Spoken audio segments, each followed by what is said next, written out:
Hello, everyone, and welcome back to the Commodities Institute podcast. I'm Emily Costa, and today is Friday, February 20th, 2026. As always, we're taking a wide-angle view of the commodity markets, slowing things down enough to understand not just what is happening, but why it matters and where it might be heading next.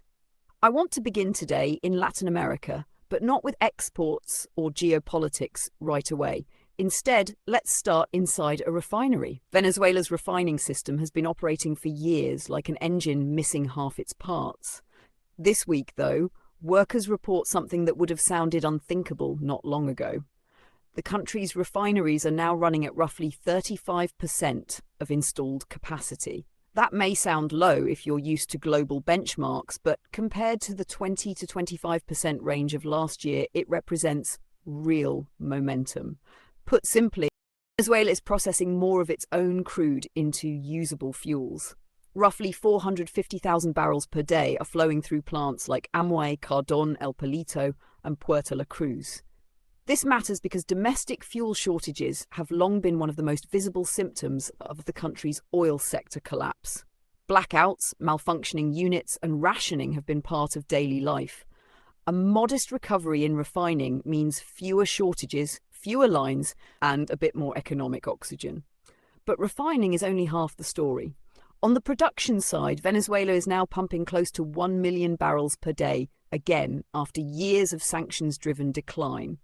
The key phrase there is again, because this industry is not being rebuilt from scratch. It is being resurrected from long neglect. Wells are clogged, pipelines corroded, and ports half-functional. Even relatively simple projects have a habit of turning complicated very quickly. That reality is shaping how foreign companies are approaching Venezuela. There is talk of adding as much as 500,000 barrels per day within 6 months, using existing equipment and refurbishing idle wells.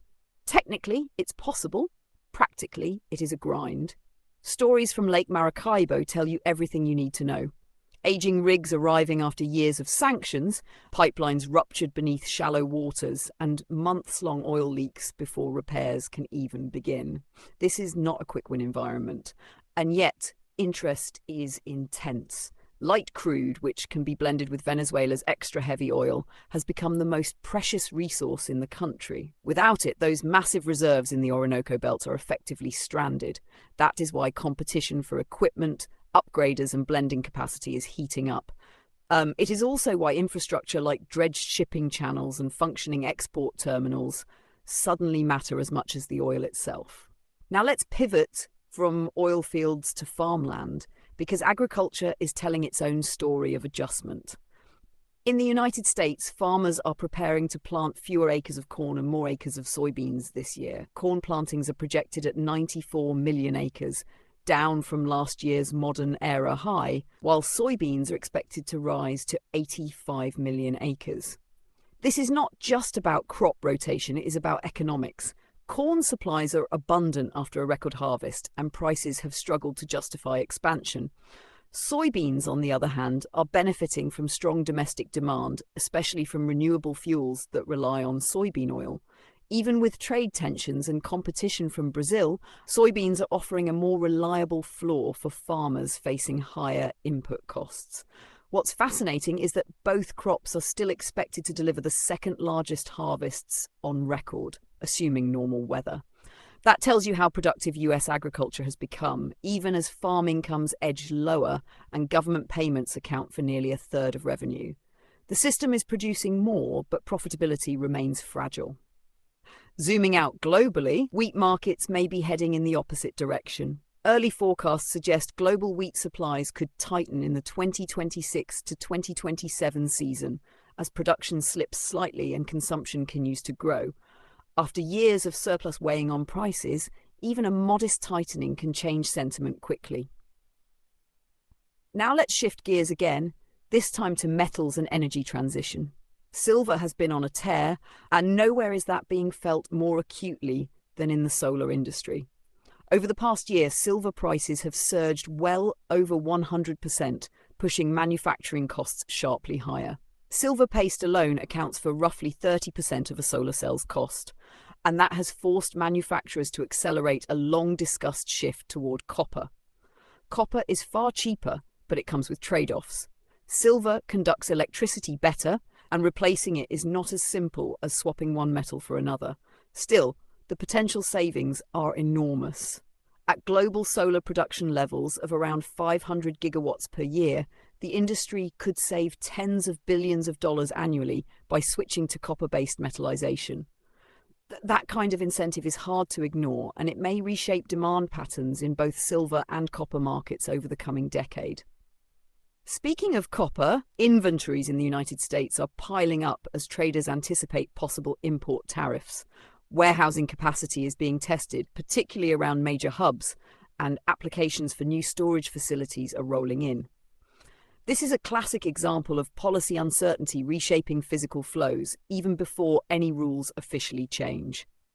Energy policy itself is becoming more contentious on the global stage. The United States has issued a stark warning to the international energy watchdog, demanding a move away from net zero scenarios or risk losing US membership. European governments are pushing back, reaffirming their commitment to electrification and cleaner energy, even as they acknowledge the difficulty of meeting those goals. This tension highlights a broader divide between energy security, affordability, and climate ambition, a triangle that is proving harder to balance with each passing year. Before we close, let's touch on freight and logistics, because commodities do not move in a vacuum. In Ukraine, repeated strikes on Black Sea ports have reduced export capacity by as much as 30% at times.